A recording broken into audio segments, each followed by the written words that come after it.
So when you started plumbing, how many years did you do that for? So I've done that for like 15 years now. Oh, so it's continuous. You're still doing that now? Yeah.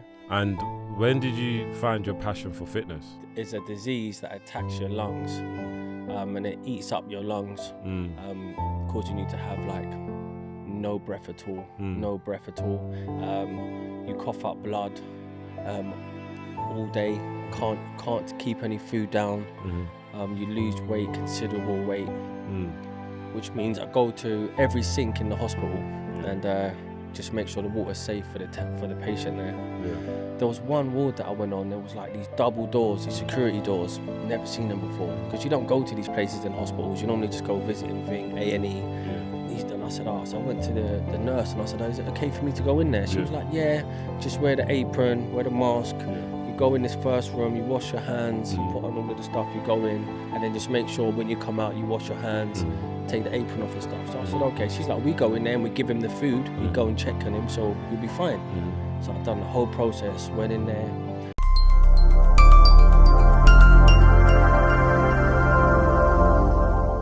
Hello and welcome back to another powerful episode of GloTalks, the platform where we train the body and train the mind. Today we're joined by someone who embodies resilience, discipline and raw transformation. From surviving tuberculosis to becoming a 6'4" powerhouse in the bodybuilding world, his journey isn't just physical, it's spiritual, mental and inspiring. He's not just lifting weights, he's lifting purpose, pain and power. He's known online as Batman Dan, but behind the muscle is a story that many of you will connect with. One of humble beginnings, real setbacks, and choosing self-mastery over self-pity. Daniel Pierre, welcome to GloTalks. Thanks for having me. I'm very happy to be here. No, thanks for coming on, bro. How was your journey? It was very good, actually. Very smooth. It's nice weather outside. And it's always nice to be able to come and share my story. So I'm extra happy for that. Before we get into your story, before we break down your story, how do you feel about playing a game? I'm happy to play a game. Just a quick would you rather, nothing too difficult. I'll ask you a would you rather question. Okay. Just give me an answer and then give me a little dialogue as to why you picked that answer. Ready to go? Yep, ready. Okay. Would you rather win in your first competition as an underdog or make a powerful comeback after a tough setback?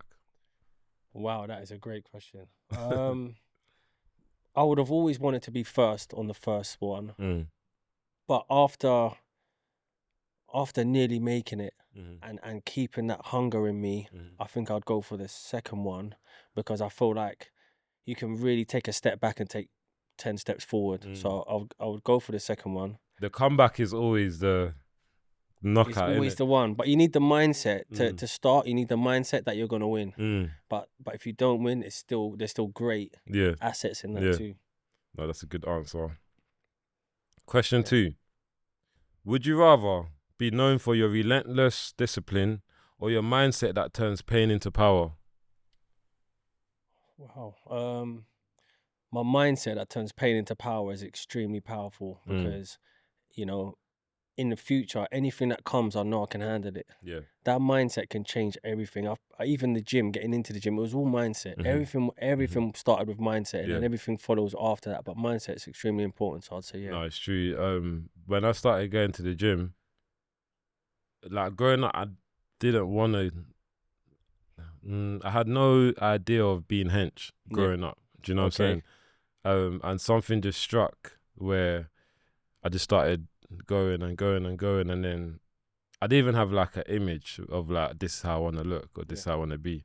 Do you know what I'm saying? I was just attending, so my mindset just got locked into fitness, and then the rest is history. Just go from there. Would you rather sacrifice your comfort for a shot at greatness or build your legacy steadily, focusing on long-term growth? I think there's always sacrifice there. Always. I've sacrificed a lot. I think sacrificing, it gives you that strict mindset in what you've sacrificed, what you've lost. If you lose something to gain something, you must gain something because you've lost something. So I'd say, yeah, the sacrifice, you know, is good. To sacrifice something is hard, innit? It's difficult, yeah, Do you know because what you got to I'm saying? make a choice, and you got to want it. You have to want it as much as Mm-hmm. you know, as you need to lose something. Yeah, I totally agree. Last question. Would you rather push through mental blocks alone or openly talk about your struggles with mental health in the fitness world? Well, I would say what I've previously done is I would keep it to myself until I got through it, and then I would share what happened and how I got through it. Yeah. But sometimes if I have struggles, I will, you know, tell my audience, because I think it's quite important for them to see as you're growing the mistakes and the challenges that you're having along the way. So I'd say, yeah, right now I'd say share the challenges. I think that's important for people to see. Yeah, I think people seeing what other people are doing and how they're pushing through it is always enables another person to be able to follow them and find their feet as well. Do you know what I'm saying? What's that saying? Teach one. What's that saying? Teach one, learn one, teach one. Something. I'm sure someone put it in the comments. Yeah. Yeah, I'm sure that learn one, teach one, or teach one. Yeah. I'm sure that one. Guys, help me. I've heard something. I can't remember it. Please put it in the comments. Yeah, so Dan, obviously I've know you online as Batman Dan. A lot of your followers also know you online as Batman Dan. Before we get into your name and your profile and how you got to where you are, shall we take it back a bit so the audience can understand you a little bit and the life you've walked? Yeah, of course. Yeah, so take me back, like, where are you actually from? So my mum's from Grenada, and my dad was from Jamaica. I grew up in Clapham Junction. Had one older sister, one older brother. Close family, single mum. The normal kind of struggles of having a single mum is what we had, you know, sharing rooms, you know, sharing everything, you know, close family. And then we moved to Croydon when I was about 7. Oh, from young. And I grew up in Croydon from there. Okay. Went to school in Croydon.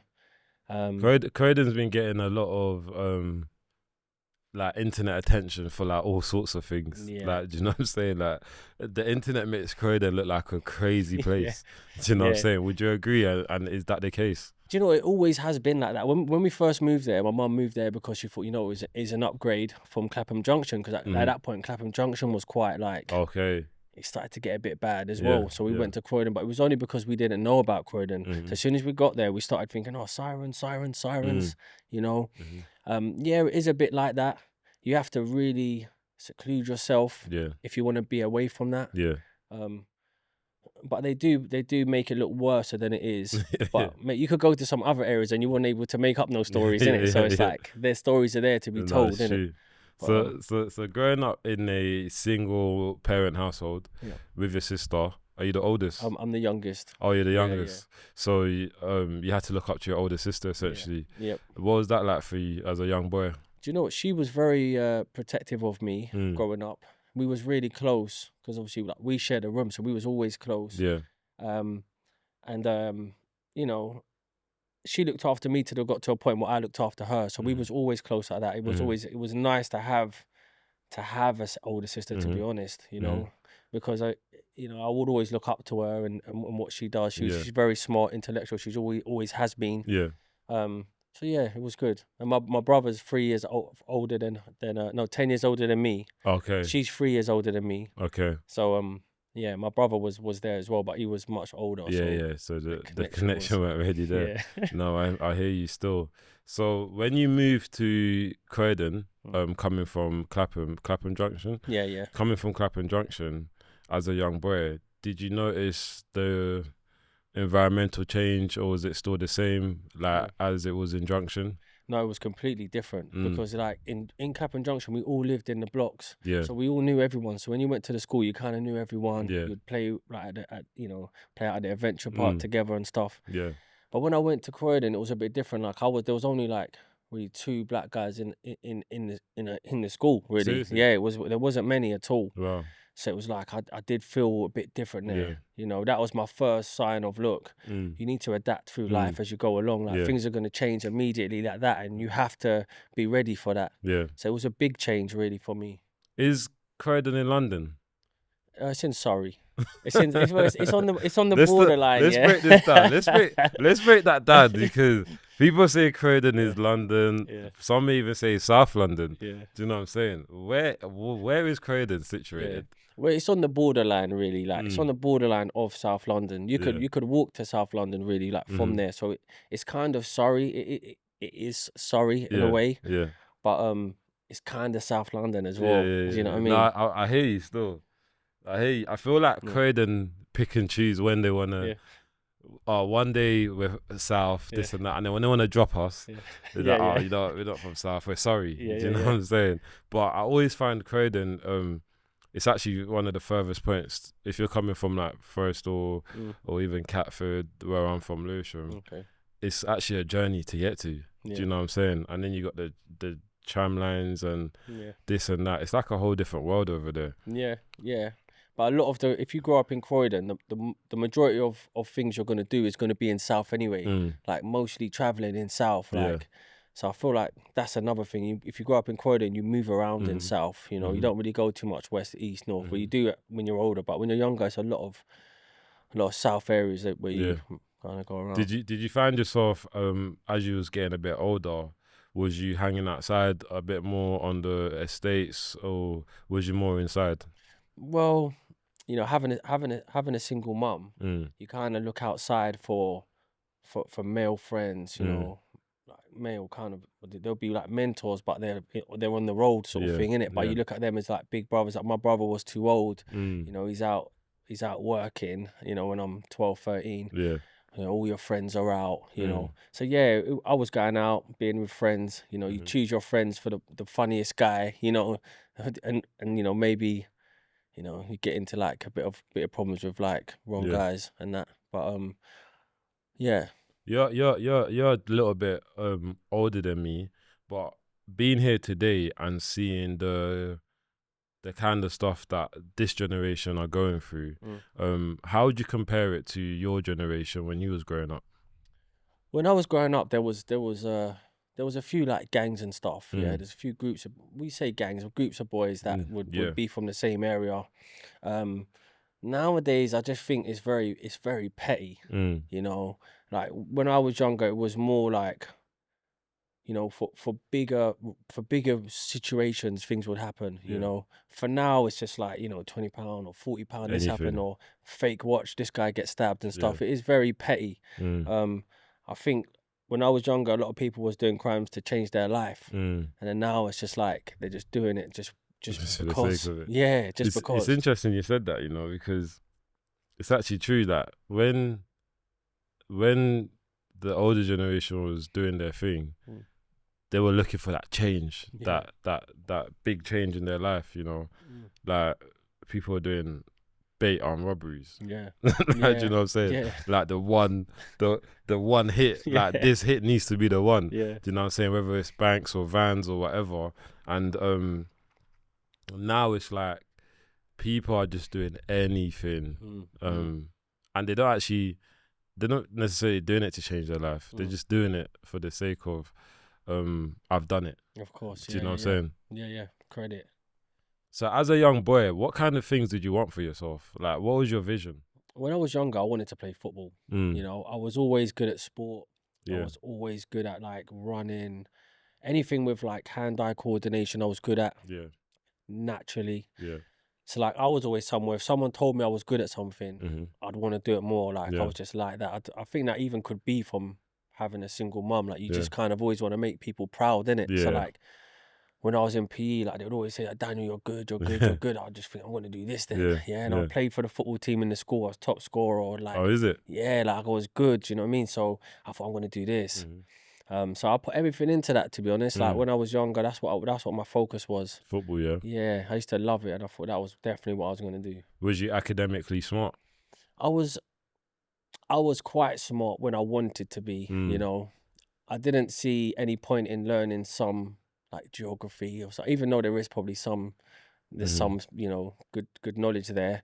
But what I wanted to learn, I'd be good at, you know, and you know, I was pretty good, to be honest. So yeah, I'm guessing from what you said, would it be fair to say you're a kinetic learner, which is like you learn by doing, like you're good with your hands? Yeah, kind very of thing. much so. Yeah. And like watching other people do something. If I see someone else do something, if it doesn't teach me how to do it, it will just program to me like I can do it because they've done it. Sort of thing. And I like that.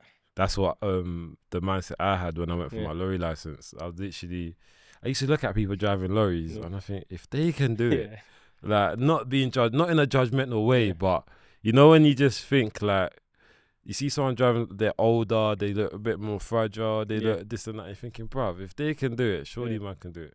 Do you know what I'm saying? Yeah, I had the same thing with my motorbike. So when I wanted to get a motorbike, and I thought, I saw motorbikes all the time, and I thought, I don't know if I can handle that. It's like going fast and big. I thought, you know, I'm not sure.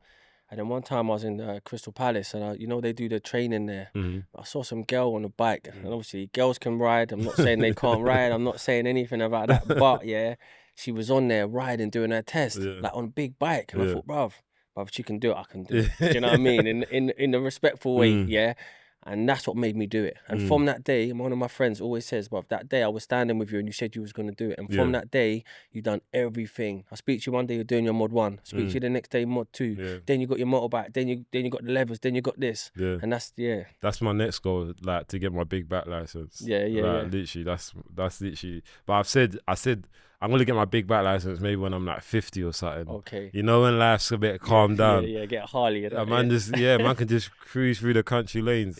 Like rapid. If I get it now, it's gonna be an excitement thing. Of course. You know what I'm saying? Sports bike and stuff. Sports bike and that. No, I'll get when I'm older, calm and just cut through. So you went to secondary school. Yep. What was the best years of your life in secondary school? I would say the first years, like year 7, year 8. Like I enjoyed that environment. You know, I learned a lot from people. I changed school a few times. So I went to one school till like year 8. Hanging around with a few of the naughty kids and stuff. I used to have plats at the time. So I was always the guy with the plats. You know, 4 people would be playing football and where you shouldn't be, but the guy with the plats. So it was like, oh, me. And I was the only guy with plats. But it was fun, you know. I thought it was fun. And I feel like when you go to secondary school, it's such like a growth in your personality, who you are. 100%. And it made me realise that I got to start like taking care of my mum and stuff like that, and being the man and stuff. So like, I'd say year 7. I'd say it was important for me. Obviously, growing up with a single parent, your mum, did you feel like you had a lot of pressure to be the man of the house, even though you had an older brother, but he was much older than you? Then you had your sister, and then there was you. So seeing the struggles that your mum was going through, how did that make you feel? And did you feel like you had the responsibility of like being that man? Yeah, because when I was 10, my brother was 20, so he'd left the house. So I was the only man in the house. You know, I remember carrying the shopping bags home. Like, I didn't want my mum to carry the bags. You know, if we was at home and the door knocked, I'd run to the door like, who is it? And you got to think I'm only like 10, 11. You know, but it's a masculine trait that every man should have. You know, if your mum is in any trouble, it drops on you, innit? As a boy, as a man.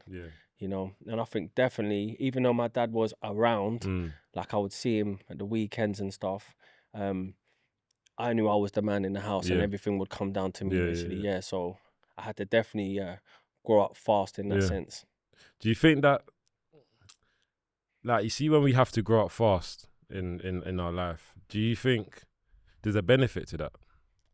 There's a benefit to that, but there's also a disadvantage to that, I'd say, as well,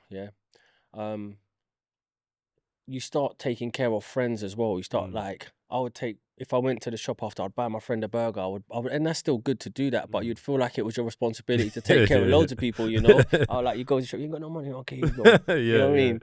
And really, you're just a kid yourself, innit? You're just, And if I could go back and tell myself, I'd say, look, you can focus on yourself. Yeah. Obviously, your mum, you looking after your mum by looking after yourself, because that's what ends up happening is that you're trying to do everything, trying to be the man, and then that ends up affecting your mum in a negative way because she's thinking, well, you're out doing this, but mum, I'm trying to get this so we can do that, or exactly. So yeah, exactly. The losing, how can I say it?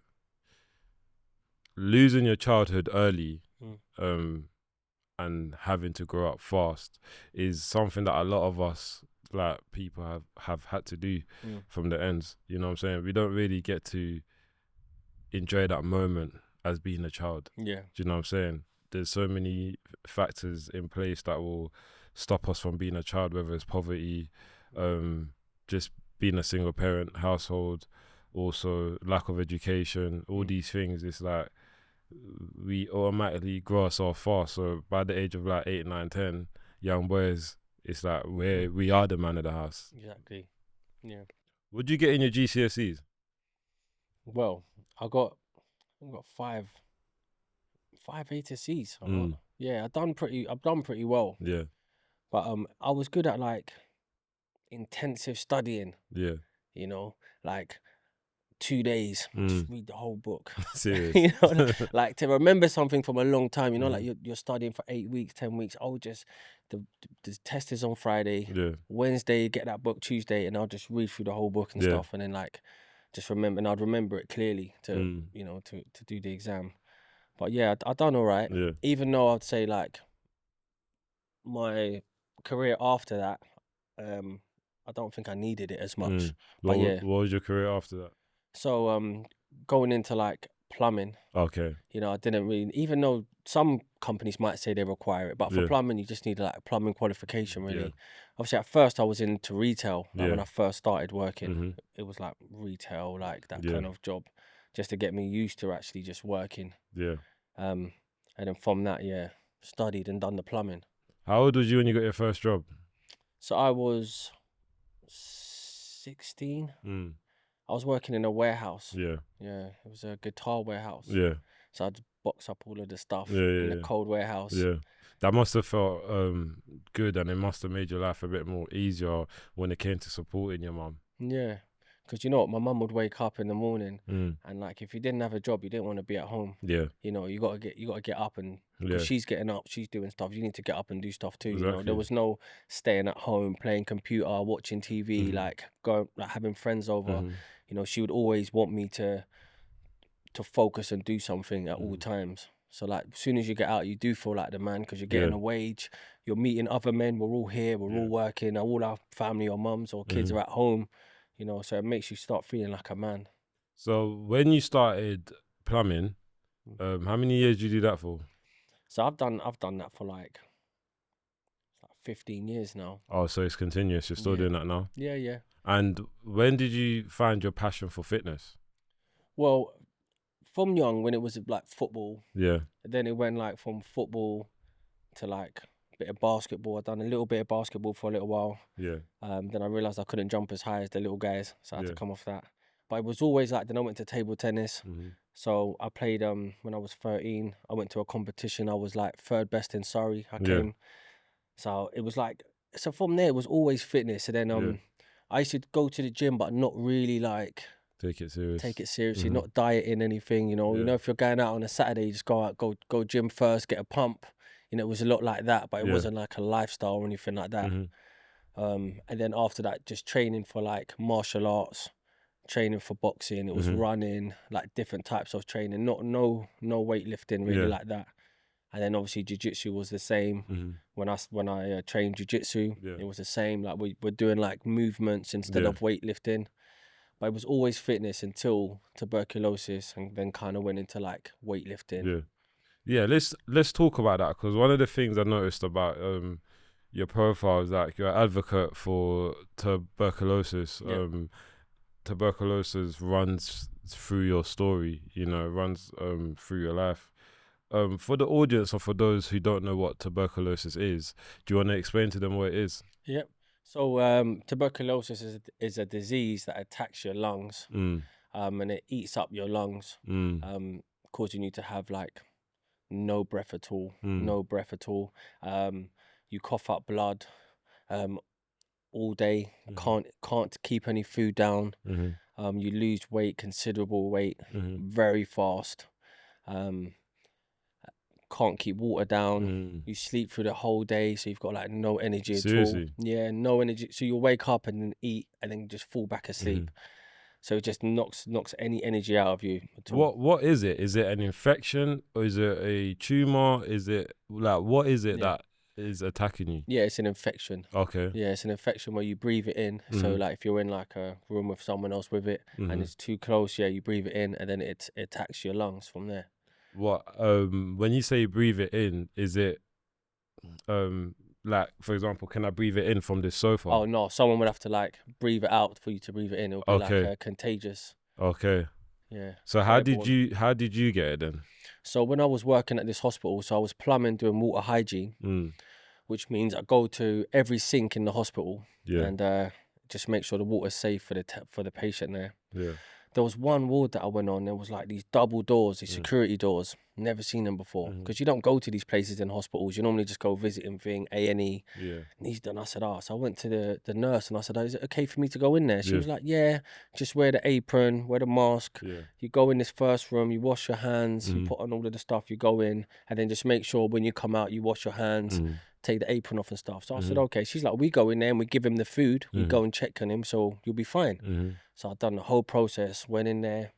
I saw the guy and he seemed like a cool kind of young guy. If he looked like really ill, then I probably would have been a bit more wary. Yeah. But I did look near his bed and he had this bowl of blood in it. And I thought, that looks a bit dangerous, yeah. But the sink was on the other side. So I just went to the other side, started doing my job. I'm talking to him and he's like, yeah, you know, I've got this disease and he said, I've gone home and I started coughing up the blood. So they've told me to come back again. And I was like, okay. Didn't really ask much about it. Was he close to you? Not really, no. He was at least like 2 meters. It was one of the biggest hospital rooms I've seen. Okay. So he was quite far away. Yeah. But he probably had been using the sink. I'm not sure, like, if he'd just been over here. Like, he was kind of walking around. He wasn't really bedbound. Yeah. Because the stage that he was at was where he had caught tuberculosis. They'd given him his medication. He's gone home. He's missed the medication and then it's come back again. And then that's why he's come back for the second time. Yeah. So he'd lost the weight, put the weight back on maybe, and then come back in and then was gonna start the process again. Yeah. So with tuberculosis, there was no signs of it for some time. So it kind of like eats up at your lungs for some time. You might feel like you don't have breath sometimes, or like you might cough a little bit, but it doesn't get really bad till it gets really bad. So tell us, what was obviously you've gone to the hospital. Yeah. You're a plumber, you're doing your job. Yeah. You've gone into a ward, and you've seen the guy who looks very poorly there. You've completed your job, you've left, you've gone home. Yeah. At what stages was it for you that you started to feel a bit different? Well, one day I was working at another building for the same company, because I was working at another building, and I was waiting in the van one time to get entrance, because they have like the on-site engineers. Yeah. So I was waiting there, and I was just getting short of breath, and I wasn't like moving around. So I was just sitting there, and I was thinking, why am I getting short of breath just sitting here like this? And then as like way my breath was so short, I would cough. Like I would have like 1 second of like breath, and then I'd cough. Yeah. And then I just didn't stop that day. So it carried on. So I thought, this is bad, yeah. Couldn't breathe. So I said, look, I'm gonna go home. So I told my manager I'm going home. But at this point, you just think, you know what is gonna stop you from earning money? So I'll keep going, or should I not? How long was it from that day in the hospital to when you started having? It was 3.5 months. Okay. Yeah, 3.5. So it was a long time. Yeah. But obviously that type of day you would never forget. So I would never forget seeing that blood in that hospital like that, or seeing that being in that room. Yeah. So I was worried about it for some time. Like being in the hospital in general, you'd think, okay, like I was very wary. That's why I went and asked the nurse, before. So then after that, went home, and then I rang my doctors. At that point, it was the COVID time. So the doctors were not accepting any patients at that time. Oh, yeah. So I would call them up and they would say, look, we think it's a throat infection. Just take this. So that's one thing I hate about doctors, you know. Yeah. I swear to you, you go to the doctors and they just palm everything off. Yeah. Like, oh, it's a cough. Yeah. Oh, it's a cold. But they never actually think, oh, it might actually be something serious. Yeah. Do you know what I'm saying? Okay, so you've gone to the doctors and they've told you called them up. Oh, you've called them up. So you explain your diagnosis over the phone. Yeah. I mean your conditions over the phone, and they've given you the diagnosis of it's just a cough. Yeah. And they've given you medication. Yeah. And then what happened after that? So I took that medication for about a month and a half. Yeah. And then nothing changed. And the cough's getting worse. Okay. So I'm kind of losing weight at this time, but I'm not sure if it's just anything. I'm not really sure, innit, if it's that or not. Like, I'm not going to work. Would you still eating as regular? Yeah, not really. Because when I was at work, it was like I'd get up early, 6 o'clock, I'm in the van eating, then I'm eating lunch at certain times. It was more like, so when I'm off, it's like my appetite ain't really there. Yeah. I feel a bit sick. Yeah, I'm eating, but not as good. So I wasn't really sure. It wasn't like a lot of weight. It was just slowly going down. Yeah. So I contacted the doctors again after like a month. So I'd done the whole cycle of what he gave me, yeah? And I said, look, this ain't working. Yeah. So he's like, okay. So he spoke to me again and he said, I think it's a throat infection. So he said, I'm going to give you this. Yeah. So I was like, okay. So went to the doctors, I got that. I went to the pharmacy, got that. So I've taken that now for like 2-3 weeks. And how was that? It's getting worse. Okay. So now there's blood coming up out of my mouth. Like I'm coughing and there's blood. How many months were you in now? So now it's been about, it's been about 4.5 months, 5 months now. So afterwards, it's starting to get rapid. Yes, now it's starting to get really bad. So now, like, I feel like I don't have lungs at all. Like, I can't explain it. Like, it was like say like you got 5%, 10% of your lung capacity. Yeah. It felt like that. So like I just couldn't breathe at all at this point. So blood's coming up. Then I rang the doctors. I said, look, there's blood coming up. I can't stop it. I can't eat. Like, there was one time when I went to eat. I think I bought a takeaway one time, and it was like expensive, like £25, like a nice one. You know, when you're just in the house all the time, so I'm gonna treat myself because I'm not feeling well. So I thought I'm gonna do something nice, and I ate the whole food and just vomited up the whole food. Seriously? I was like, and I was like, I can't do this. It's not making sense. So when I called him up and told him about the blood, he said, look, go straight to A&E. Yeah. Now he wants to take it. Yeah, after how many months of like me telling you this is serious, you know. Then I went there after that. How did you feel when you've gone there and they've told you you've got TB? Do you know what? I was really upset. I'm not gonna lie to you. Like, I'm somebody that always wants to do things, innit? Like, this is my goal, doing things and accomplishing things and keeping myself moving. I need to do that. I don't want to be still. I don't want to be in a bed. I don't want to be unable to move. Yeah. So it was a lot of that silence that I knew was coming that was hurting me. So I was in there and I remember saying I want to go home. I don't really like the hospital environment, like the room, it just doesn't sit well with me. Of course. And obviously because it was COVID time, they was treating me like I was highly infectious because they didn't know what it was. Yeah. So they're passing me water through the door, you know, like it was mad. Yeah, like no one wanted to come near me, you know. They're peeking through, like, have you drank your water? And I'm like, yeah. And then like, okay, closing the door because everyone was like that at that time. So I was like, I just want to go home. So I remember calling the doctors and saying like, can you just get me to go home? Yeah. I said, because they were doing a test. Like, they said I need to cough and they're going to do a test. I said, can't you just ring me when I'm at home and tell me the test? They're like, no. So I'm like, okay. At this point, I'm not really even aware that I could have something that would be highly infectious where I cannot even leave this place. Yeah. And to think like them not diagnosing you quicker, there's a huge risk that you could have been passing it on. Of course. To so many people throughout those months. Yeah, of course. That's wild. And I'm working. Remember, I'm working in care homes, working in schools, I'm working like everywhere. Yeah.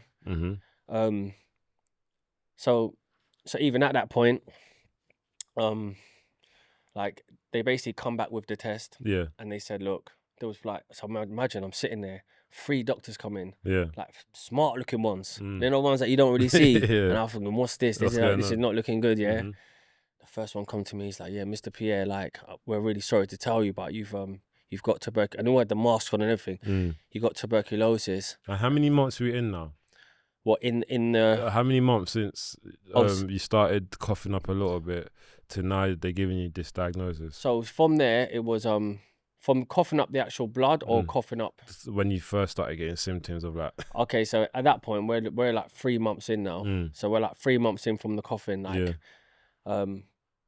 so it's bad. Yeah. And at this point we get to know how bad it is, because at this point they're saying that we're going to x-ray you and see how your lungs are. They could have done that time ago. They could have done that a long time from the first cough I had, you know. Yeah, 100.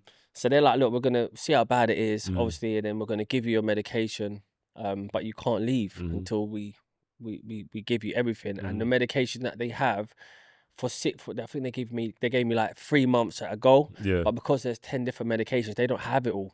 So they've only got certain ones. So they've got to collect it from here, collect it from there. Yeah. They're like, you're going to be here a couple of days, like 3 days. Yeah. And then they said, if you can't take the medication or you think you're going to not take it, especially stay here. And I said, what, 3 months, 6? They're like, yeah. I said, no, I'm going to go home. I said, I'm going to get someone to come down here right now and say to you that they're going to take care of me and give me the tablets or whatever. Yeah.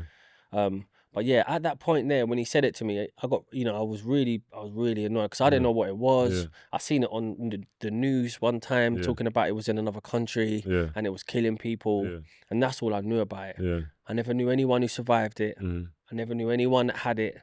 So it was just worrying completely for me.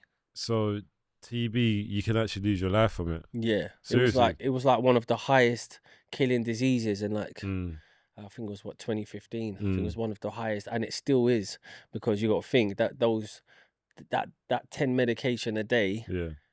You got to do it for 6 months. And not every country might have that medication. So some people will get it, and you'll lose that weight, and it kills you so fast.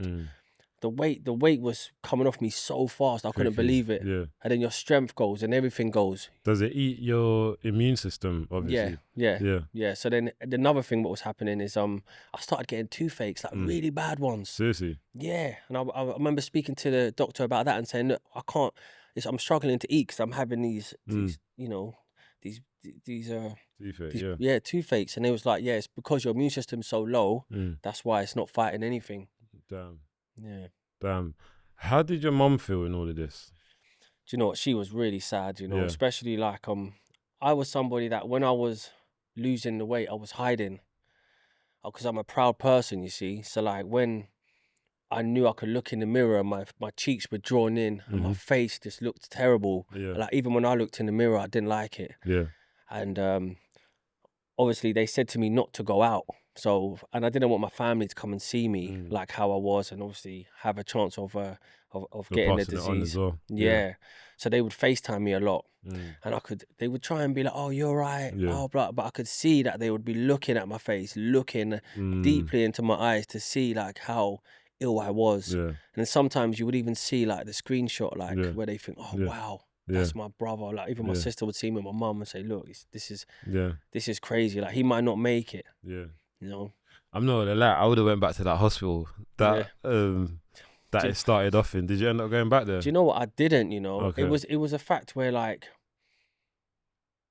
I thought I was gonna die. Like I really thought I was gonna die. And when you think you're gonna die, those things don't matter. Like, that's true. Okay, so what are you gonna give me? You're gonna give me some money, and what am I gonna do with it? Do you know what I mean? Like this is something where I need to get better. And when I got better, it was more just focused that way. And I did think about it. And a lot of people told me, you should go and speak to that company. You should go and get advice.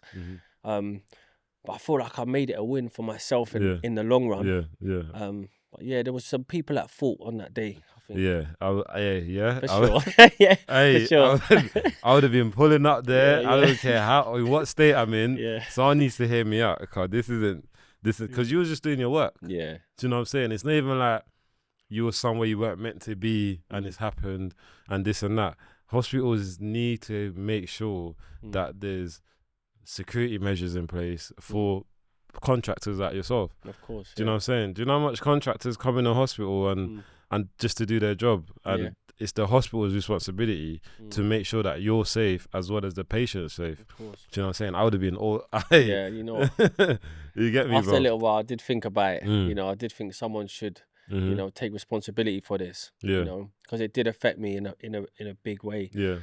After say like when I first found out I was sick, you got to remember I had a job, a good job, good plumbing job, with a big contracts. I was running the whole contracts for the hospital, and not only that one, I was running it for a few, in the southeast and that, So,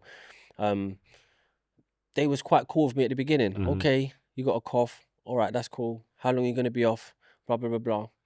One time when the blood come, I rang them up and I was like, have I got any life insurance? Like, and they were like, no, but like, can we come and get the van back? And I was like, you know what? I said, yeah, you can come and get the van back.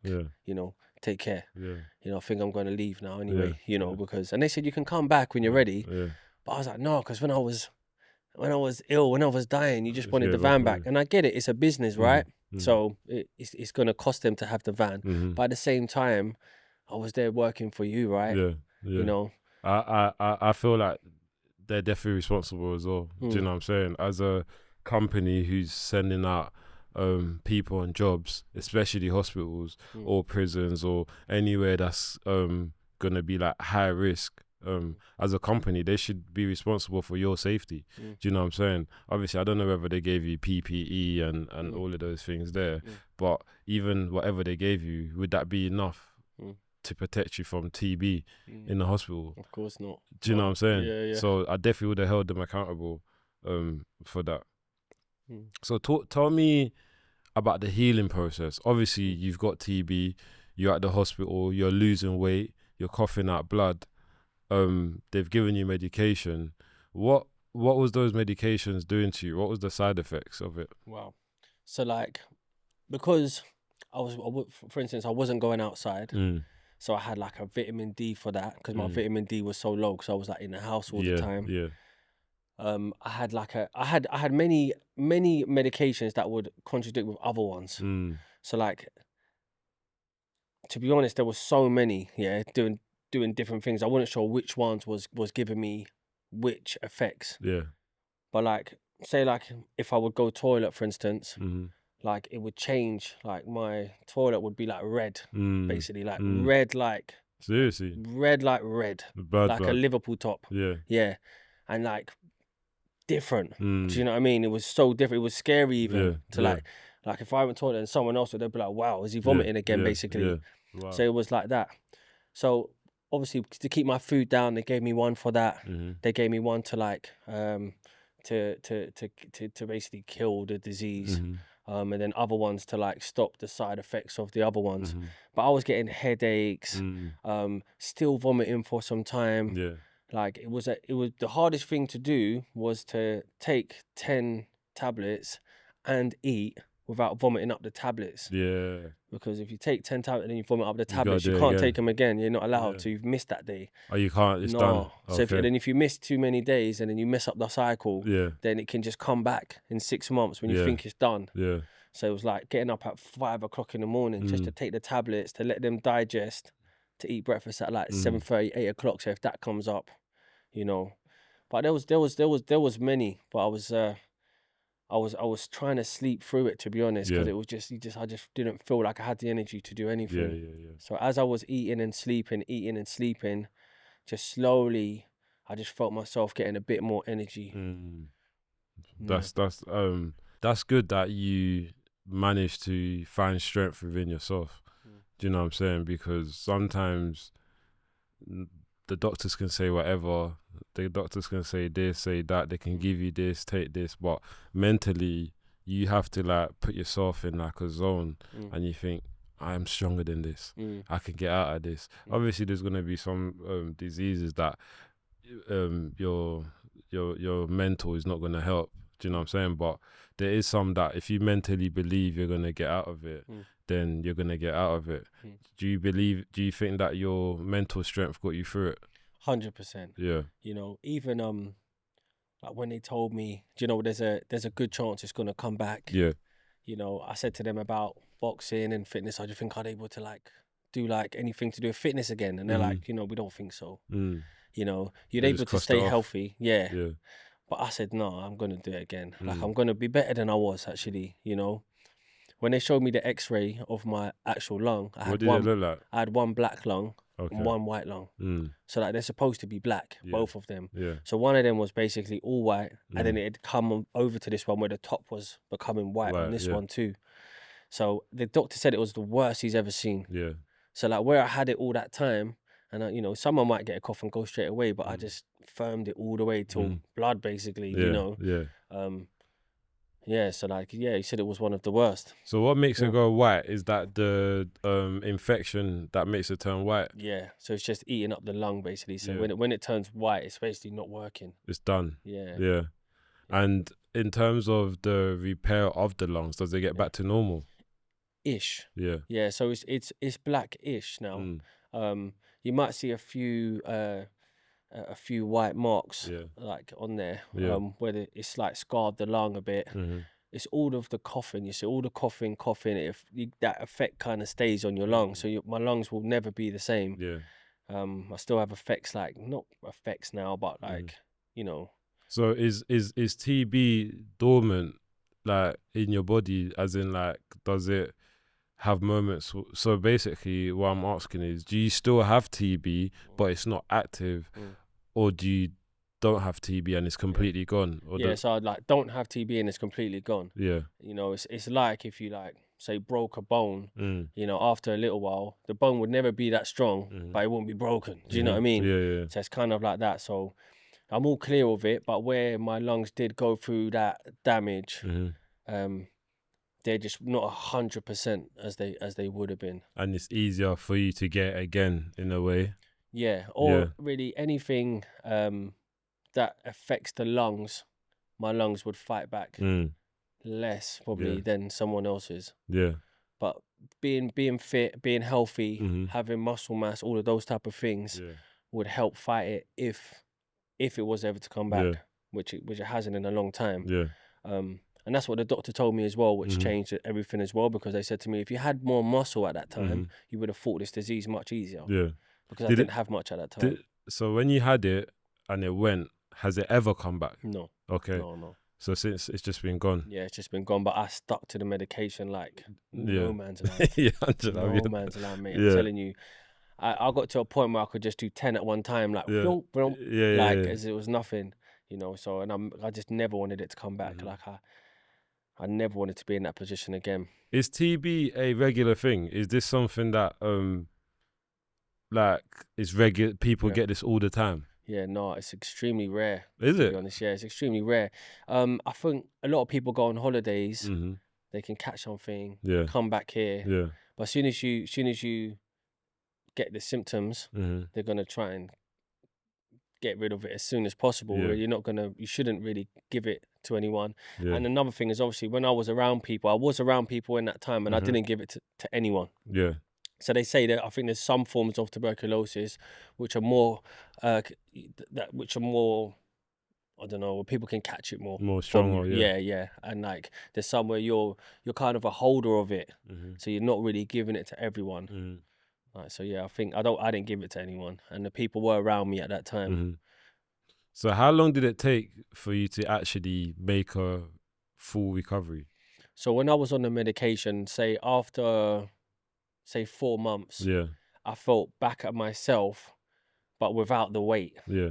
So I was struggling to put the weight on. Yeah. And the weight was what was going to give me the strength to like get back fit again. Yeah.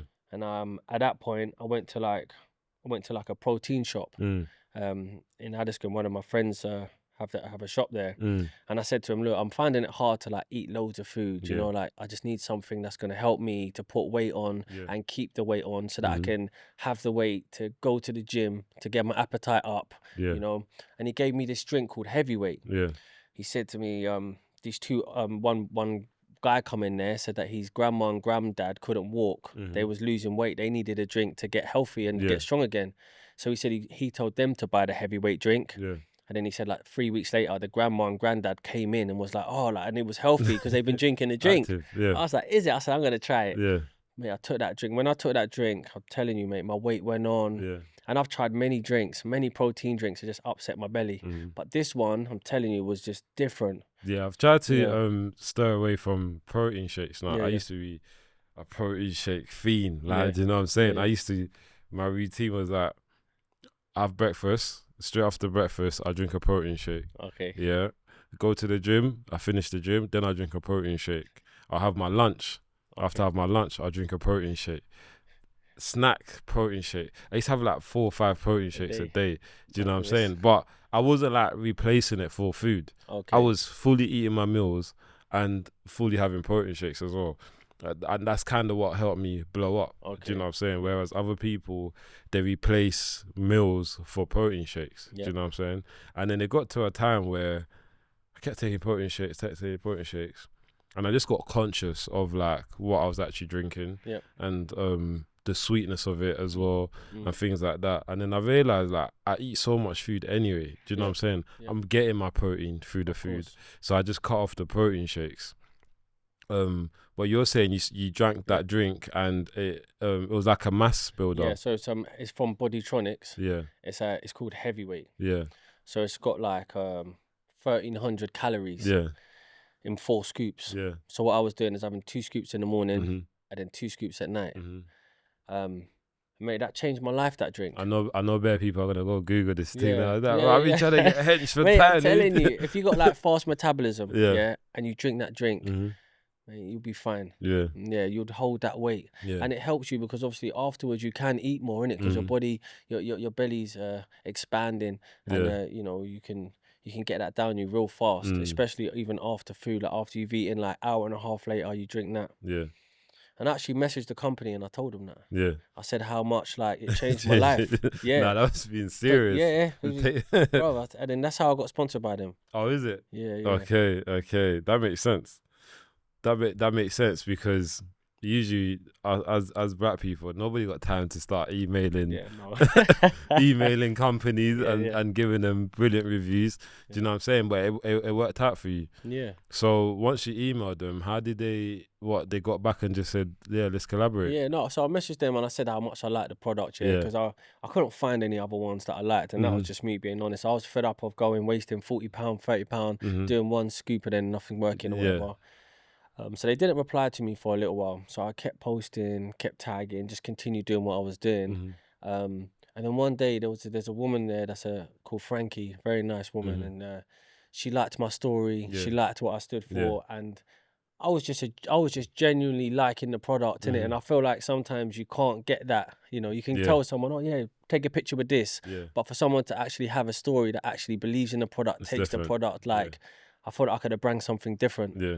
And then after about say 2 months of us talking and negotiating and stuff, I'll come on board with them, and I'm an ambassador for them, and I have been for over 2 years now. Okay. Yeah. I might have to shout you for one of them. When you're ready, bro. When you're ready, mate. No, everything, mate. Yeah, I want to get my weight back on as well. When you had TB at the highest point, was there ever a moment where everything changed and you looked in the mirror and you said like, nah, this isn't how my story's gonna end? Yeah, you know what? Many times, man. If I'm honest, but there was one time in particular that I remember, because I had a dog at that time. I had a French bulldog, and I remember I was driving one time, and someone took a photo of me. Yeah, and I looked at the photo, and I just looked like a skeleton, and I was like, no way, this can be me. Yeah. I just said, no way it could be me. And my dad wasn't that healthy. He wasn't a healthy guy. Yeah.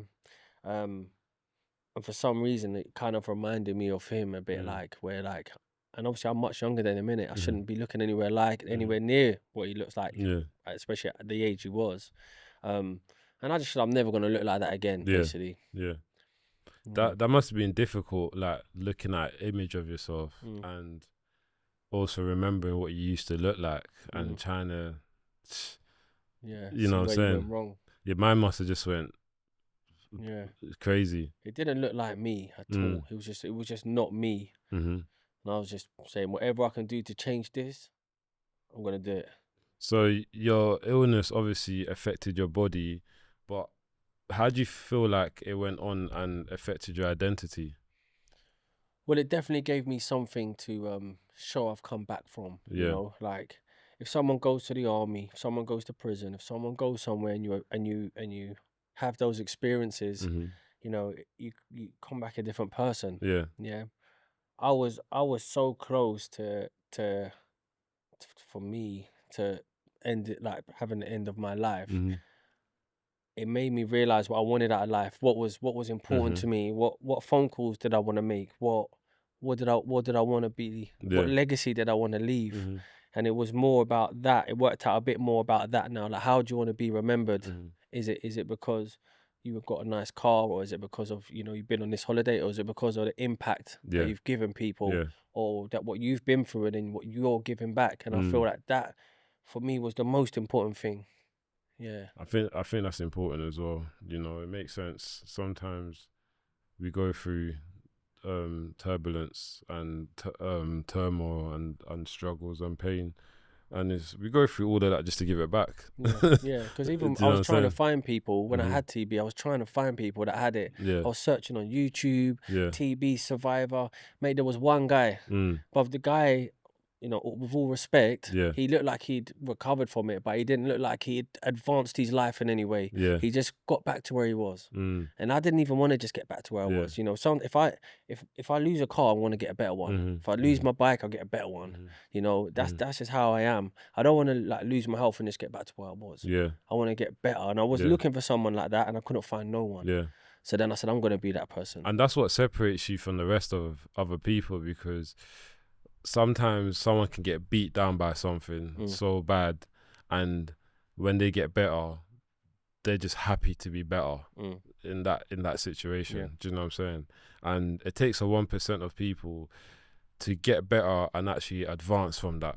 Do you know what I'm saying? So it takes a lot of mental strength to be able to say, you know what, I'm better now, but I want to do better as well. I'm not just gonna let this thing like just keep me at bay. Yeah, exactly. You also identify yourself as Batman. Yeah. Batman Dan on Instagram. But Batman doesn't even have actual powers. Did you know that? Batman just has pain, discipline, and he's on a mission. Does that feel like your journey? Definitely. So I think mine and Batman's story is very similar in a way where, like, I see the gym as my cave. You know, I've taken all of the pain that God's given me for whatever reason He's decided to give it to me from being a young boy. And I'll take all of that pain and I just show everyone I've experienced it and I want to help you lot with it. You know, the resilience to any sort of, you know, slippery slope that I've had, I've come straight back up. To the point where if I go down, people expect me to get back up. I'm expected to do well. I'm expected to show everybody else how easy it is, even if it's extremely hard. You know, I think I take that responsibility like pretty seriously. You know, because they say that Bruce Wayne became Batman after he lost his parents. When did you become Batman Dan? To be honest, I lost my dad. I lost my dad. Me and my mum had a big break when I was younger. Like I lived on my own from when I was like, say, 17. We had a gap where I was trying to be a man, and you know, she's trying to show me what the boundaries are, you know, as a single mum. And I was just like, you know, at that point you know, I wanted a family, you know, I wanted that life. And I do have kids. I do have 3 kids, and I did have, you know, a lovely unit at that point. And then afterwards, it was a bit more on my own. You know, after that broke down, at that point, it really all just came as like a Batman kind of lifestyle. You know, I'm in the Bat Cave. I'm there training. You know, helping people, showing people that you can make it. You know, I'm a hero to my kids. My kids, if you ask my son who's his favorite hero, he'll say Batman, Dan. So it's like, it's a bit of that. And as I go through life, I feel like more of my life goes in that direction. You know. Batman hides behind a mask, but he also uses it to protect others. Do you feel like your identity, your gym body, your brand is part of your mask?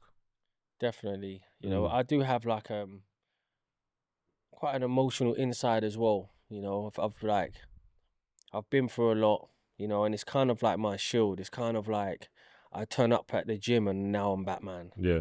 But then I've also got that softer side of me. I've got that side where I can sit down with a business owner. I can sit down with you. I can sit down with different types of people, and have that different adapted character that is needed for that point. Yeah.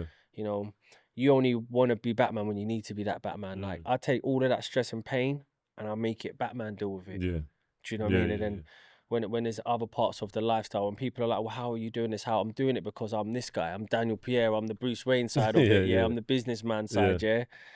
So like, I think having two characters is It's important. Is important. Yeah. I feel like people do what they need to do to help them get by and get on, and creating another identity for yourself, and another alter ego or whatever you may call it, that might be the thing that's keeping you here today. Do you get what I mean? Of course. And people don't understand that. Yeah. Do you know what I'm saying? Yeah. Do you want to tell the audience just how the transition from Daniel Pierre to Batman Dan actually really helped you personally? Okay, it also helped me in a way where, like, the connection to people, because people have a connection with Batman already. They kind of know what Batman stands for, right? Yeah. And a lot of people want to be Batman. Yeah. Yeah, they don't want to be Superman. They want to be Batman for the fact that he has no powers, for the fact that he's just a normal man that built himself up from nothing, and helps people. He's a good guy. He had the same life as the Joker, didn't he? A similar life, but the Joker uses it to hurt people, and Batman uses it to help people. So I think as well, having that sort of character makes people warm to you. Yeah. When I first thought of the name Batman, someone said to me, "Oh, you know what? You shouldn't have Batman because when people like Google Batman, Batman's going to come up. You're going to be like number 150." And I said, no. I said, not really, because I saw an interview with Pitbull, and Pitbull said when someone said that to him, they're going to think of the dog. He was like, no, I'm going to change that. Yeah. So now if you type in Batman into Instagram, I'm like the second one. Are you? Yeah. I'm like this, and I made sure, like, I'll go on people's phone, like, oh, add me, like, Batman. Yeah, where am I? Okay. Yeah. You know, so I thought, like, and a lot of people do message me that, like, and say, oh, you know what, like, it's funny that you call yourself Batman, like, because like I find out, like, I think I'm like Batman too, or like I followed you because of the name. It's really catchy. It's got like a good ring to it. Like Batman Dan, like I like it. You know, and you think, oh, just because of the name, but like, it's because it's how people see you, innit? No, it is a good name. It is a good name. It's really catchy. Because when I saw it on Instagram, I was thinking Batman Dan. It caught my attention anyway. Since you've recovered from TB, have you met anyone with TB or seen anyone that's had it? No, never. You haven't? No. Do you know there's one Instagram video of like an Asian guy, and I think like he does some funny thing like 1, 2, 3, 4, 5. He does like some meme like that. He caught it, so he done a video the other day saying that he's got it again, but he's like the only person. Other than that, I've never met anyone. I've never heard of anyone. No one's ever messaged me and said like I've had it or I've got it. But I know people do have it, and not everyone speaks about it. Like there's people that have had it, you know, but they haven't had a platform to talk about it. They've recovered from it and just moved on with their life, thinking that the person behind them may need something that you found out. You know, I'm saying to everyone that there's 10 tablets. Someone else might have thought, I only took 5. So like sometimes it's good to have somewhere to find that information. I hope obviously I can reach out to anyone out there that's got TB. If you've got TB and you listen to this, I hope it helps you because, you know, I was searching for that information and I couldn't find it anywhere. Luckily for us, living in England, from young, they give us these jabs. BCG, I think it's BCG? Called. Yeah. Is that BCG? They give us a BCG jab. I think they give us a TB jab as well when you're young. Did you get your jabs when you was younger? Yeah, so when I was in primary school, they came round to do like a tester jab. So you get it here and it's like 7 needles that go in at one point. And then you come back a week later and then they have a look and see if it had a reaction or not. So they look at that reaction and see if you actually need the BCG or not. So I remember queuing up and no one wanted it anyway. So we had the first one and then we're going back for the check and they said to me, oh, they looked at mine and said, you don't need it. So I was like, okay.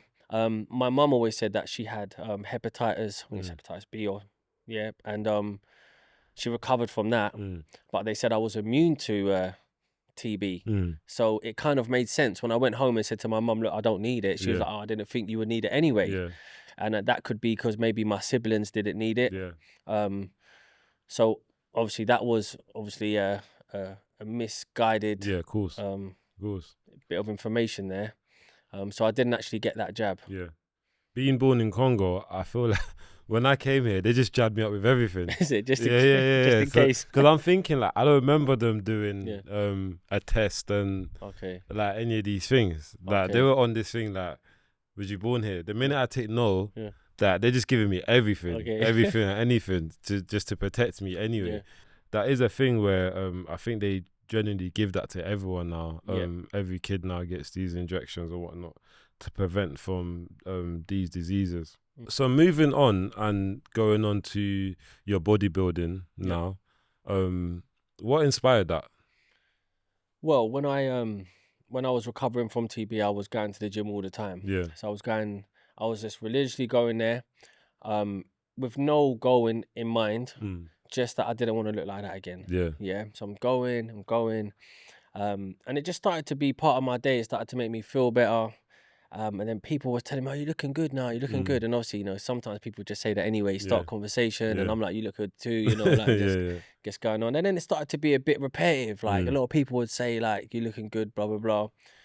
So I thought, you know what? I thought at that point, I'm going to go somewhere with this, because a few people have told me. Remember I said, like, when people say I'm good at something, brother, I just start going on it, So I got my tripod. I started doing a couple of videos. My first videos, like, if you go down my Instagram, mate, like, I'm squatting like 10s in a Smith machine, you know, like nothing. But I knew where I was going, and I thought if I have that at the beginning, it will make the journey better. And then as I've gone through, I've met bodybuilders, and you know, you get to see their size and think, okay, I'm not too far off. Or like, there was one guy that I saw, this probably was one of the decisions that made me want to do it. And the guy knows till now, I think. I was in a protein shop, and there was a guy in front of me, and he had this wide back, and I thought I've had a wide back, but his back was wide, and I thought, wow, who's this guy? And then I remember like the next day or a few days later, I saw him win the Arnold. And the guy's name's Yemi, I see him and I thought, wow, like, I just saw him. And because I was like next to him, I thought, you know what, if he can do it, kind of I can do it, you know? And then because I was already in the mindset, but you get to a point in the gym where it's like, I'm in there, I've been going there 3-4 years now. Like, I'm getting to a stage where I need something else to like push me to the next level, because I'm just getting a bit content. I'm just rolling with the stones a little bit. So, I just wanted to like push myself. I love having like, okay, I need to do this by this time. I need to hit this by then. And that just fitted in pretty nicely. What's the routine of becoming a bodybuilder? Is it just go to the gym, build, or is it you have to actually intensely train for it? So you got to have a solid plan. A solid plan where like you're resting a certain amount of time. You know, you're waking up at a certain time, eating weighed food, making sure you're weighing everything. You're measuring your water. You're training certain muscles every day. You're hitting everything to like a T on your plan, whatever the person's plan is. So then you'll up carbs at a certain time, cut out carbs at a certain time, so you can manipulate the body. So at one point, when I was nearly at the competition, my coach could change my body in like a day. Seriously? He'll tell me, okay, eat this and this, and don't eat that, and miss this. And you look in the mirror and you're like, oh my God, he's just done that in one day. Like that. Do you know what I mean? And obviously you get to learn your body like that as well. You know, you get to learn how to manipulate your body too. Everyone sees your physique and saw how you was at the bottom and you built yourself to the top. But how was it for your mental fitness? How did you train that? It's extremely hard, you know. I had some good people around me. I have people around me that believe in me heavily. You know, if I say to someone an idea, they know I'm gonna give 100% to that idea, Yeah. and I'm gonna keep going until it becomes something. Mm-hmm. So like those people around me, if I say, look, I might do a bodybuilding show, they'll tell me straight away, you can do that. You can do that. You can win that. You can win. Yeah, trust me. Tell me, I'm gonna come and show and support you. You know. Yeah. And then it's like you'll speak to them the next day or the day after, and they're like, how's that bodybuilding thing? You're gonna do it, yeah? Because they want you to do it. You're the guy that they know that you'll go and do it. And so like that helps me, innit? That to know people are inspired by you. Before the Instagram, before all of that stuff, I've been inspiring people in the gym. I've been doing that. Like I've been helping people for, you know, for myself to feel good. You know what I mean? Like you feel that to feel good. Yeah. So it isn't nothing new to me. It's more like doing it for people I don't know. You know. I think bodybuilding, because people used to say to me that you should jump on a bodybuilding thing, this and that. And I've always said, like, I'm not training to compete. Do you know what I'm saying? I like the fact that I can eat what I want, when I want, go to the gym, lift heavy, don't lift heavy. Like, do you know what I'm saying? I like that flexibility that it gives me, and the restrictions. Like, I know what it would take to be a bodybuilder, and I just know I don't have that in me. Do you know what I'm saying? What was it like for you on your first show? Wow, it was extremely hard, to be honest. Like mentally, I was prepared for it, So I knew I had a long time. But it was my first bodybuilding competition. You know, I weren't gonna go and spend thousands of pounds on like posing every day, coaching and stuff like that. I just wanted to kind of like be a normal person doing it, just like how anyone else would. You go to the gym and you think, I want to step on stage. I was more that type of person, not someone that's been doing it from 19 years old. Yeah, I'm more showing my journey of this to the stage, But like it was in Wigan, it was quite far away. The guy messaged me and said, look, come and do this show. He thinks I'll be good for it. Kind of encouraged me to do it. I was a bit nervous, like on my posing. I weren't like, I'm not a poser, innit? Like I like gym, innit? Do you know what I mean? Like all the poses and that, they're a bit awkward, like when you're just doing all of that all the time. They got my wearing some hot pants. Yeah, do you know what I mean? On the stage. Yeah, shaved and that, you know. And also, I've never like posed like in front of loads of people like that. Yeah. So going up there was a bit hard. Like I got stuck in Manchester at like 2 a.m, the night before the show. So I got to be there at 9 a.m. But it's 2 a.m. I'm stuck in Manchester. They're telling me I can't get to Wigan. You're gonna get a hotel here. All the hotels fully booked. There was some event on or something. I had to get a cab, £100 to like Wigan. Got there at like 3:30 in the morning. Long. Booked into the hotel. Put my head on the pillow. Up, had to go to the show. Do you know what I mean? Dedication. So so that was difficult, but it also showed me that look, I still got on stage, I still done it all. You know, I still come through like nothing happened. I didn't let anyone know I had 3 hours sleep or nothing. You just went there and done it. Obviously, it was far away. One of my friends come like because he lived in Birmingham, so he wasn't that far from there, but no one else came. So I was up there, I was on my own. You know, everyone's got their coach, everyone's got these biscuits. One man had KFC. Like I was like, bruv, I'm just sitting there. Do I eat? Do I not eat? Do you know what I mean? Like, didn't really know what to do, sort of thing. I was nervous. I was, and obviously people know me because like they're posting me on the Instagram and stuff. So everyone's said, "Oh, that's that Batman Dan guy." Like, and I'm just like, whoa. But when I got up there, I was nervous. But I thought, you know what? No one. I looked in everyone's eyes when I was up there, and I was like, no one can tell me I ain't worked for this. No one can tell me I don't deserve this. You know, I'll put the work in, bro. I've been in the gym till I've, you know, feel like I'm gonna vomit and everything. Do you know what I mean? Like I vomited in the gym the other day. Like, I put the work in, bro. Like I've missed the lemon cakes and that. I walked past them aisles in Lidl when you see the bakery one. I go straight to the cut through to the eggs and that, and you know what I mean, the chicken. So I know what I've done. So if you know what you've done and you know what you're showing everyone, then if I win or I don't win, like, I'm here to do for me, innit? And I feel like when that set in, then I was confident. Because it don't matter if I'm better than that guy. It don't matter. That don't matter to me. And I actually enjoyed it. When I stepped off stage, that was the feeling that I thought I'd done it. I'd done what everyone in the gym has said to me they would do one day or they might do one day. I'd done it. Have you had many shows? Well, that was my first show, and I qualified for a world championship show, which is in 13 weeks. So that's my next show on the 26th of October, in Coventry, in the IBFF. So IBFF now you're already up there. Yeah. Is there money in it in terms of like,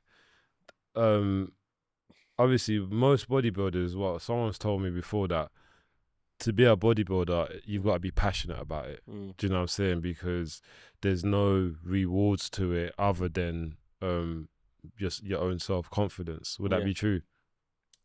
I think there's more than self-confidence. You do get self-confidence, but I would say bodybuilding gives you a platform to be your own agent, and it gives you a platform to reach out to other people, to do other things, to collaborate with other. There's bodybuilders that earn money and there's bodybuilders that don't earn money. Yeah. No, the difference that I've seen is the bodybuilders that help other people, inspire other people. You have something you stand for. Yeah. You're happy to adapt to other things. Okay, so for me, do I actually want to be a bodybuilder? Yeah. Not really. I don't really. Do you know what I mean? That's not what I want to be. Yeah. I'm inspiring people.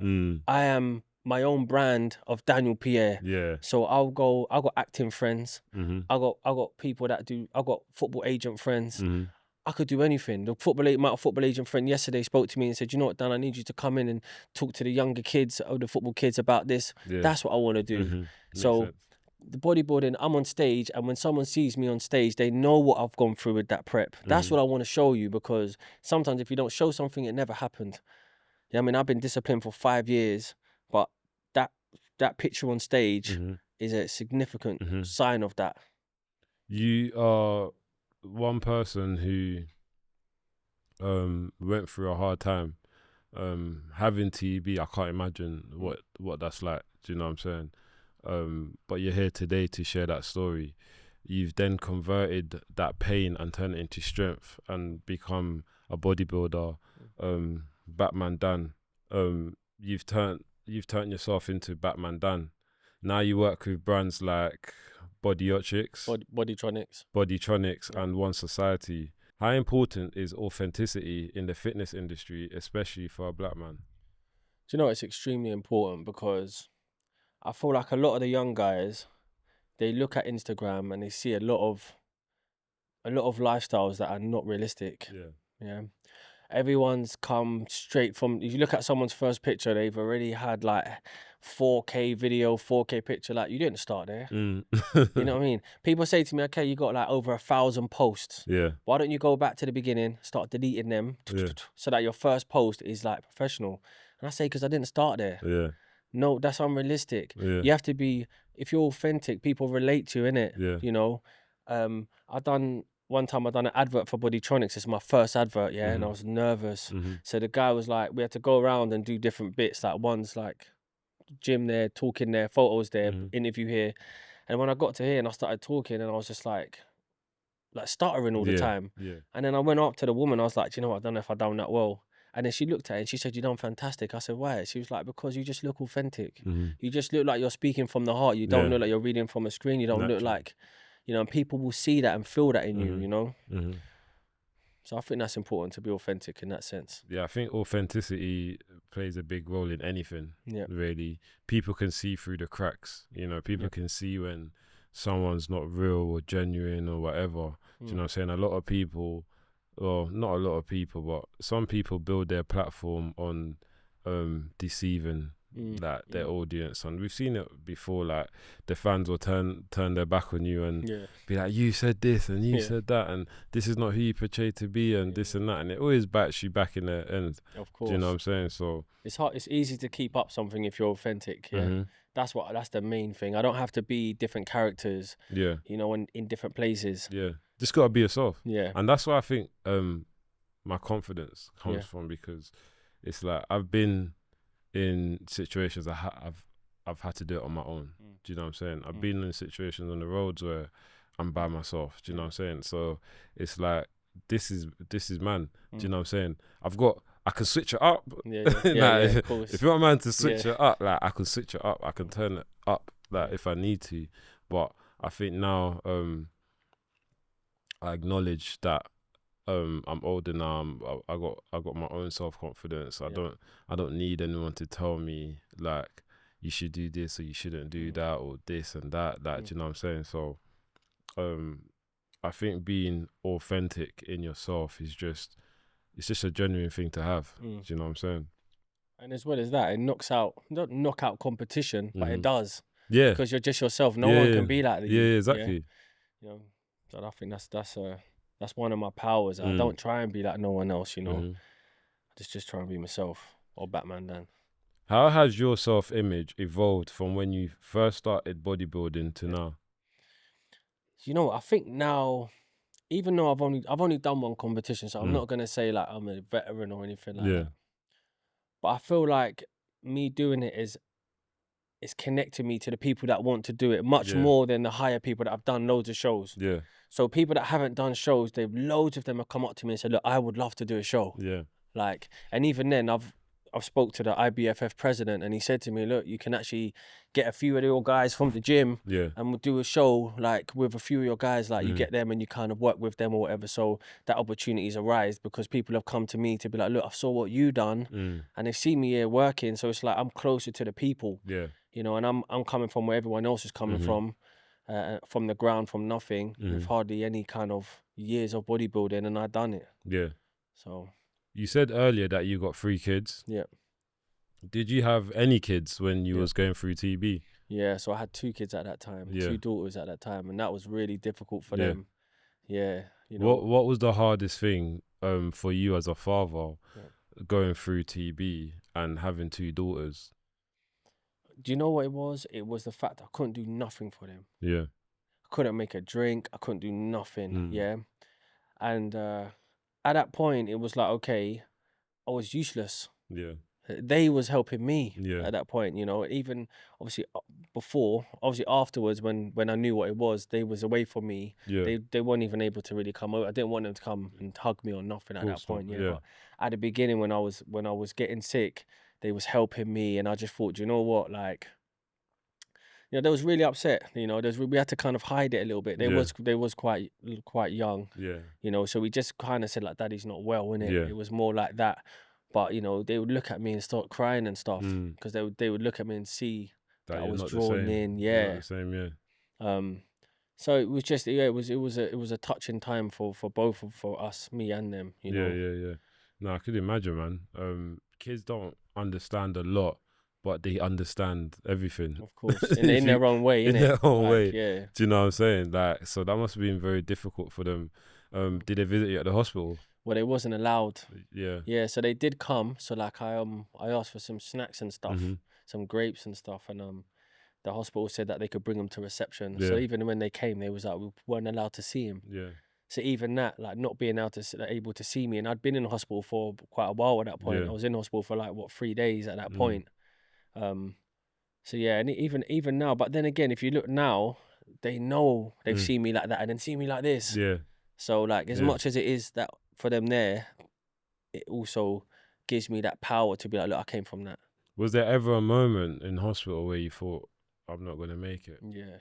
Yeah. When he come and told me, when he come and told me about the disease, straight away I thought I was gonna die. The way they was talking to me, the way they was treating me, because they're not gonna say, I don't think they're gonna say, look, you're gonna die.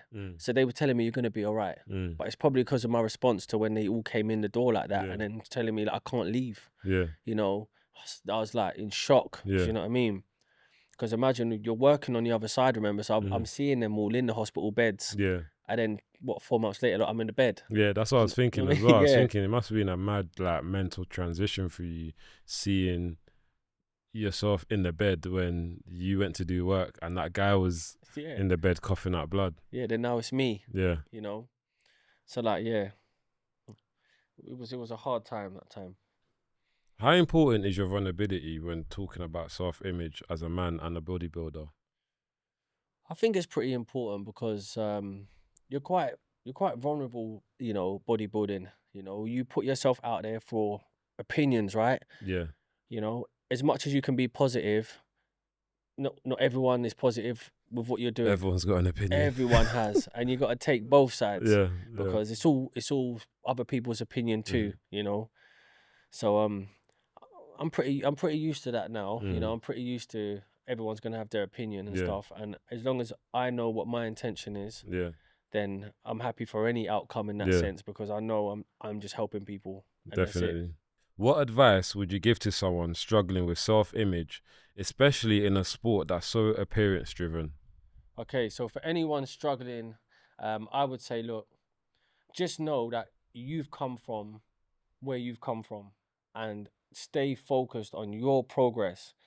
So keep accountability for what you're doing and on where you've come from, and focus on that, really. Just focus on where you are. Everyone else has their own journey, and you've got your journey, and you need to focus on that. You need to all the small wins, yeah, you need to be grateful for them. I think being grateful is one of the most best assets you can have. You know, when you're grateful for what you're doing and who you're impacting, that's the main thing. You know, not everyone's happy with their physique. You know, at times I'm not happy with my physique. Sometimes I wake up in the morning and I'm like, mate, I just lost all my gains, you know. So a lot of people do have that, but you need to just realize that, look, if you're doing the right thing, that you'll get the good out of it. No, I totally agree with you, because there's a whole generation of young men suffering in silence, whether they have some sort of disability, or they've lost time from prison, or they're hospitalized, bedbound. I also feel like as black men, like, we're judged more if we have like some sort of like issue with us. Do you know what I'm saying? Yeah, for Would sure. you agree? Yeah, 100%, 1000%. I feel like, in a way, when you get into an industry, like when I got into even the bodybuilding industry, it was like I had to really push who I was even more, so that people don't have any kind of picture that they can make up of me.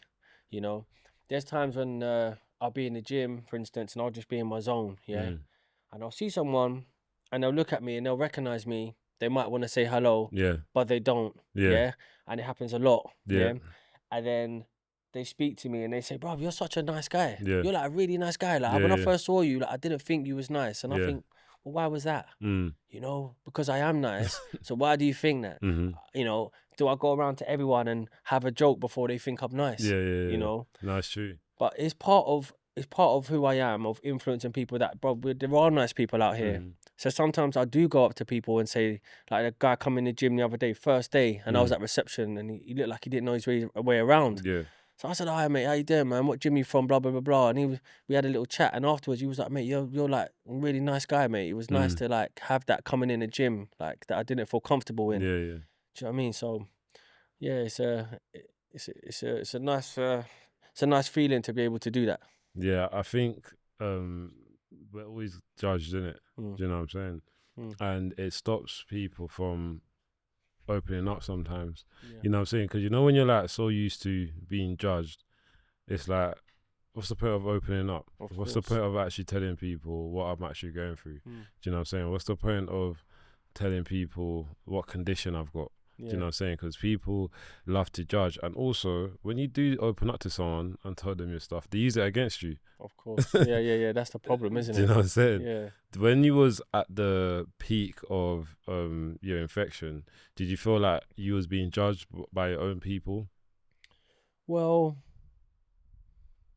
ish. Yeah, ish. But like, to be honest, like, no one would even say anything to me at that point, because I was like, most people thought I was gonna die as well, if I'm honest with you. Like, they thought, I don't know if he's gonna make it this time. Like, do you know what I mean? So everyone was being kind of supportive at that time.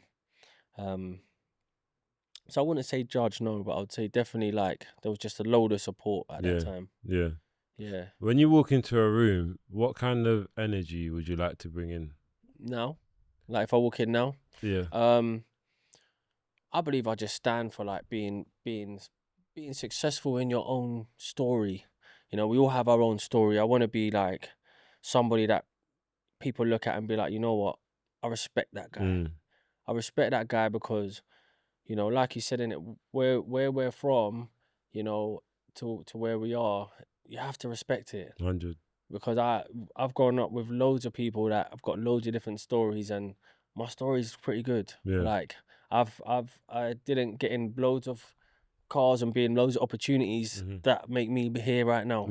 I made loads of choices, you know, and God's given me loads of lessons to learn by, and I've learnt them. And that's what I was gonna say. Like, do you feel like your condition with TB and surviving it has kind of given you a second chance at life? Yeah, I'd say big time. Yeah. I'd say without, you know, like a football game, you have half time. Mm. Sometimes a lot of people need half time. Yeah. And because you just keep going at life, Yeah. one after the other, you never have half Yeah. time. You never sit down and think, actually, I'm gonna stop this, stop speaking to all of these people. I love them, Mm-hmm. but I can't speak to them right Yeah, now. yeah. Yeah.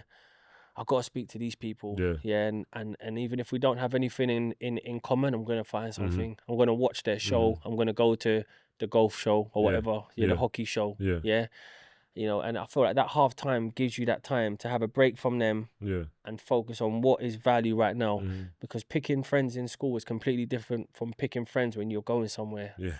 You know. I think picking friends from school in that environment is so much Mm. easier to the real world. Yeah. Do you know what I'm saying? Because once you leave school, you've got the corporate world. Of You've course. got normal people commuting, this and that. It's like, so how do I make friends with strangers? Yeah. Do you know what I'm saying? It's one of the difficult things as obviously becoming an adult and evolving. But also it's all about what you wanna like leave behind. Like what impression do you want people to have of you? Do you know what I'm saying? Like I've been through phases where I wanted the impression to be like I don't care about nothing. Do you know what I'm saying? I stand on business on everything. Yeah, Like, yeah. do you know what I'm saying? Like it is what it is. Yeah. Like effort, this and that, hard body. But it's like you start to realize that being in this world, helping each other is probably one of the best things, because once you're gone, you're gone, and everything that we fight for and we strive for, it's all irrelevant. Of course. Do you know what I'm saying? Yeah. Once we're gone, when you healed from TB and you came back out the other side, your mindset must have just been like, I've got a purpose now. I'm here for a reason. Yeah, it definitely gave me a purpose and something to chase. Yeah. And it kind of helped me to like make every contact after that. Like I kind of put it in the back of my mind at that point. Like I wasn't using the story as like, okay, I'm going to use this story as kind of like an X Factor kind of thing to just try and kind of impress people and say, look, I've done this. Yeah. I kind of went on a thing of the fitness kind of thing, and then like people would come to me and be like, oh, bruv, did you have that disease? And it was like they was more surprised like about it and the recovery and stuff, you know, than even I was. But after a little while, like, you know, I feel like you know, it was a hard time, bro. It was just super hard. I don't think a lot of people are actually aware of the significance or the seriousness of having TB is, because there's not really a lot of publicity on it. Do you know what I'm saying? When they tell you get your TB injection, get your flu injection, get your BCG injection, this and that, we don't really ask the questions as to why or whatever. But you've lived it, you've been through it, and from your point of view, it's a very dangerous disease to have. Yeah. Like your life was really put at risk and you could have lost your life. I've never been in a position where I feel like in the moment I'm gonna lose my life. Do you know what I'm saying? I've had moments where I know I might lose my life, but my head thinks I'm good. You know the moments there. Yeah. But to actually be in a moment where you know you might not actually make it, it's a dark feeling to have, and that's gonna stick with you forever now. Yeah. Do you know what I'm saying? And it's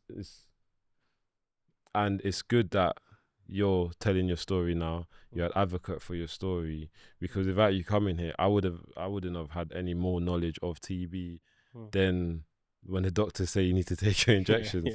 Do you know what I'm saying? What's your journey looking like now for the future? Okay, so I'm planning on doing this bodybuilding competition on the 26th of October. Okay.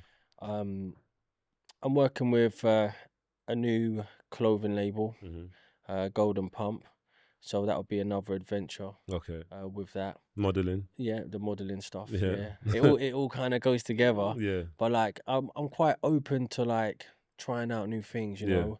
I want to work with companies. This isn't about clothing. This is about Daniel Pierre doing business with Golden Pump, or Daniel Pierre doing business with Bodytronics or King's Gym, or, you know, because you make yourself a brand and people believe in you. And if people see that other people believe in you, they'll believe in you too, innit? It's just kind of like Golden Pump's done their research and said, you know what, this guy is something that we should, you know, that we should do business with. And I think, you know, leaving that legacy, man, is important. Yeah. 'Cause I was gonna ask you, like, what is your legacy? Like, when it's all said and done, what do you want to leave behind? Not just in the gym, but in life, even for your kids. Like, what message do you want to leave behind? I just want to be a guy that never gave up. You know, a guy that always went for something that was out of reach. Yeah.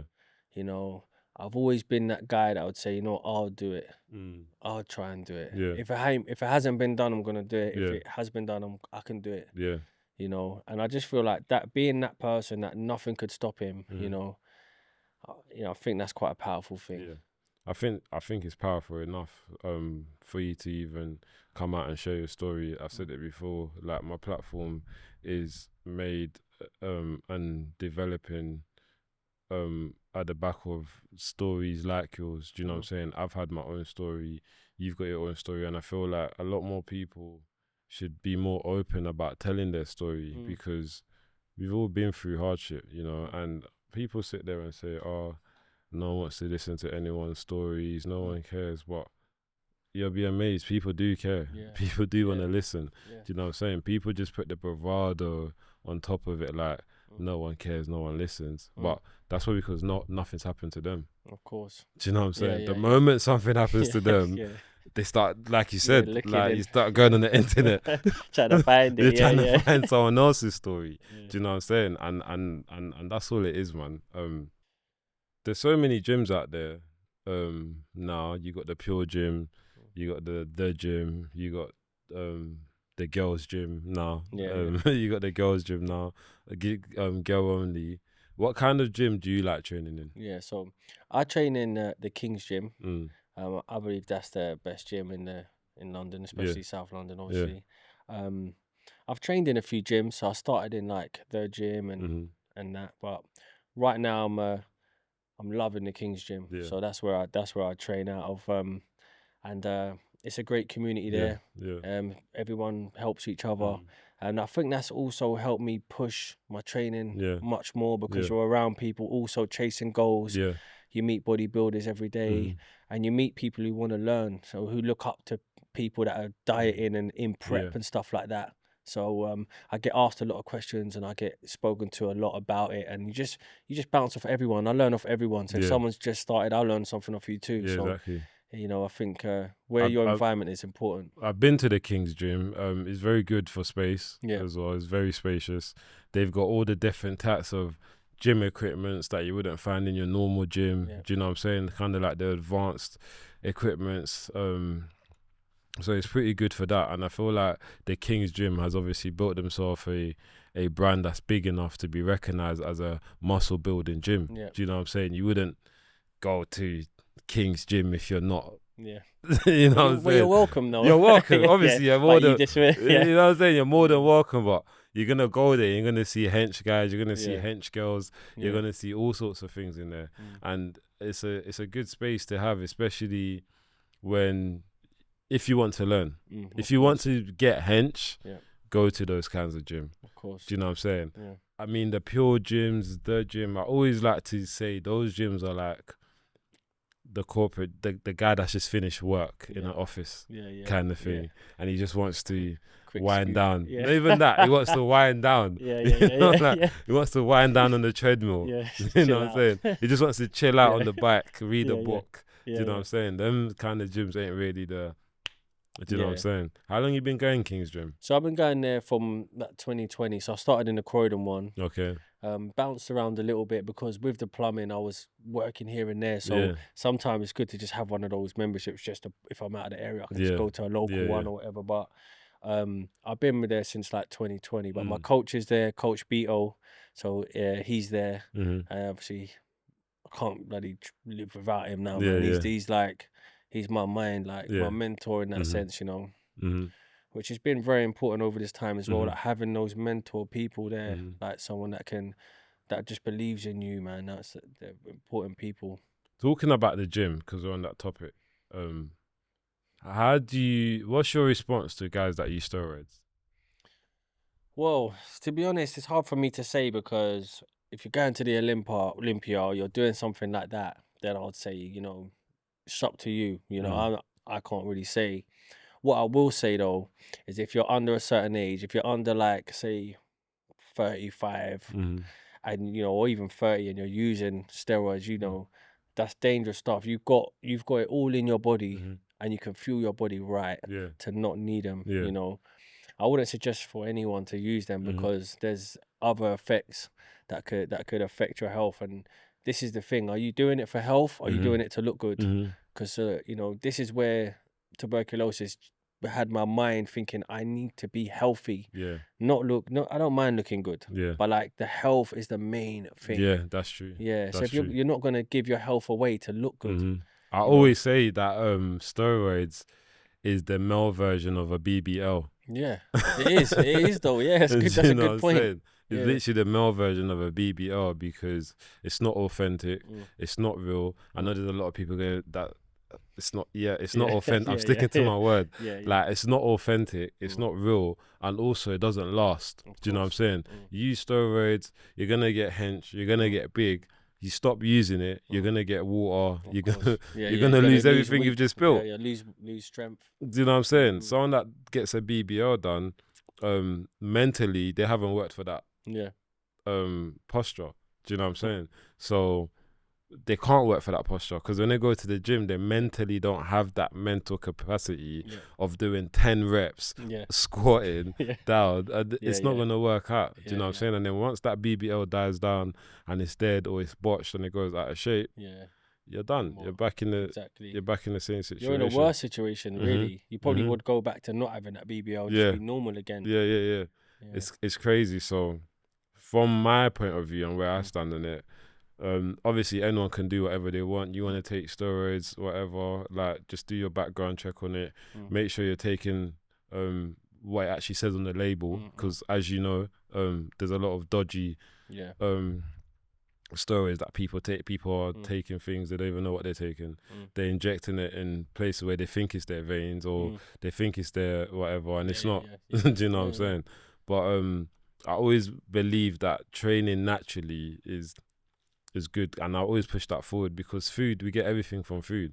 You want to get hench, eat more. Yeah, I said eat the right food. Eat the right food. Eat more. Do you know what I'm saying? You want to lose weight, eat less. Do you know what it is as well? It's the time pressure for a lot of people. Yeah. They don't want to do the journey, the time. Yeah. They don't want to be posting from like me, like 2020. Yeah. Posting from then. Yeah. In the gym, posting once a week from 2020. So I mean, if someone said to me, how do I get big? And I said, you know what, go to the gym for 5 years. Well, if I see you in 5 years and you took no steroids, I'm pretty sure you'd be quite big.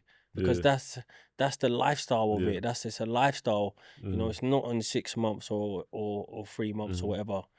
No, Dan, I want to say thank you for coming on to GloTalks today as a TB survivor. As a real TB survivor, it's good. I can hear stories like this, because it's things that people don't talk about. Do you know what I'm saying? And it's real things that do actually happen to people that affects people as well. And also as a bodybuilder, I've always looked up to and admired a bodybuilder. You know what I'm saying? Growing up, looking at Arnold and all these things like that, and I understand the hard work that it takes to actually have the right body position, and then you've got to pose in the right. So I always respect that bodybuilding stuff. Do you know what I'm saying? So thank you for coming on to GloTalks and sharing that story, and I hope that you can go on to share your knowledge with TB with a lot more people, and hopefully this episode is gonna help a lot of TB survivors, or maybe not even survivors, people that are currently going through it right now. They're going to look at this episode and have faith in themselves that they're also going to pull through, and they're also going to advance and take something from it. Do you know what I'm saying? So thank you for coming here and sharing that today. Thank you. I appreciate your time, and I love the show. Yeah. No, love, bro. Is there any last words you would like to leave with the audience? Yeah, there is.